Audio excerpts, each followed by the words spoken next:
Welcome to Zim Celebrity TV. Tadzoka nedzimwe nhau dziri kupisa dziri kutenderera pasocial media. Chiwenga nevamwe vake vachituka Christopher Mutsvanga neZANU-PF. Timu yevarakashi. Things are not looking good kuZANU-PF. Ihondo yemarudzi. Chiwenga nevamwe vake vari kudedza kuti iwe Mutsvanga urida kutaurisa asi mukadzi wako wakaita kupuwa.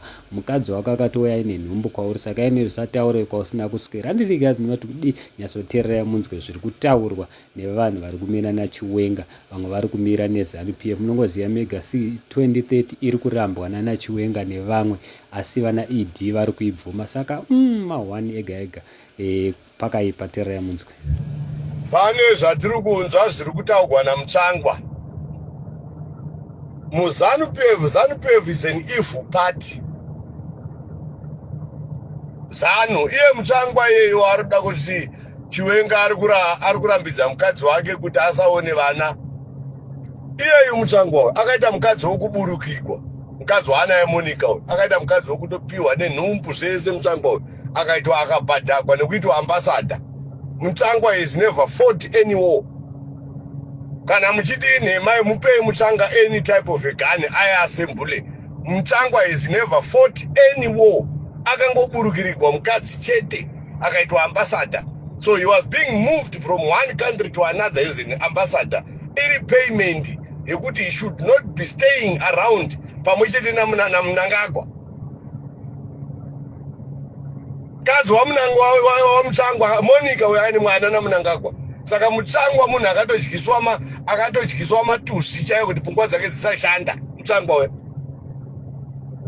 because zvizhinji basa kutoti Mutsvangwa apinzwe mukabineti chaimo Monica anenge atoshandisa chiuno.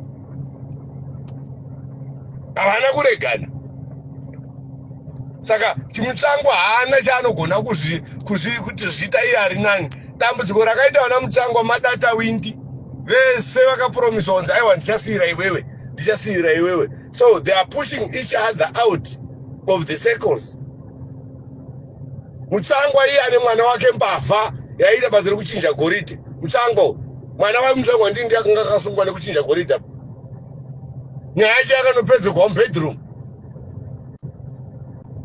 Ndikuti mwana waMutsvangwa asununguko anga akasungwa ndochigananda futi chimwe. Vana vaMutsvangwa zvigananda ndo vanotora mari pareserve bingo chichinja mari. So he is equal. More evil again. Same as Chiwenga wacho.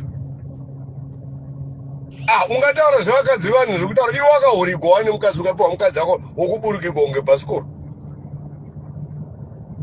Iyewe Mutsvangwa iwe. Mutsvangwa anoda kuzvida kunge munhu akadzidza sitereke. Hapana chakadzidzwa naMutsvangwa pa. Marelationship avanawo wese nenyika dzemusadhaki dzese ndecruelty. Macruels. Mutsvangwa inotori mbavha kana kutoti horo. Mutsvangwa itori horo. Akaite horo Mutsvangwa we. Vamwe varume vakatoona SMS mufoni yemukadzi anotogumbuka chaizvo kuita jealous. Asi iye Mutsvangwa anongoti kurundu mukadzi wakachichinjwa maposition achishandurwa somuriwo. Hapana baba pa. Mutsvangwa haana kana hondo yakagwa ngaatiudze kwaakagwira hondo which battlefield yanga ari kupi akagwa hondo naani Mutsvangwa. He's just a clown rakapiwa mukadzi akaitwa ambassador naMugabe during those years. So he got some oil advantages of meeting people. But hapana chaanosolva Mutsvangwa uya. Hapana. Kana chimwe chete having people like Mutsvangwa in a government, it's a mess. It's a mess. These are the very stupid people. Vanenge vachingokundaidzwa itaura zvinhu zvokuti anotaka akamadoro aita ngamwa matusi.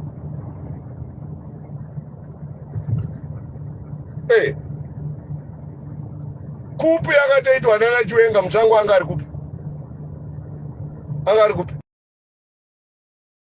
I'm sure guys mazvinzwira Mega zvekutaurwa nevamwe vari kumira naChiwenga vipi. Chiwenga vari kudedzera kuti aiwa iwe Christopher Mutsvangwa dzikama mukadzi wako akaita iwe kutizira akauya ine nhumbu vana havasi vako wada kutaura nezvaChiwenga dzikama tinokudzikamisa isusu wada kufarisa. Handisi guys munoti kudi asi Geza pakangodedzera chete kuti ED must step down kwaita hondo yemarudzi kuZANU-PF vari kungopokana.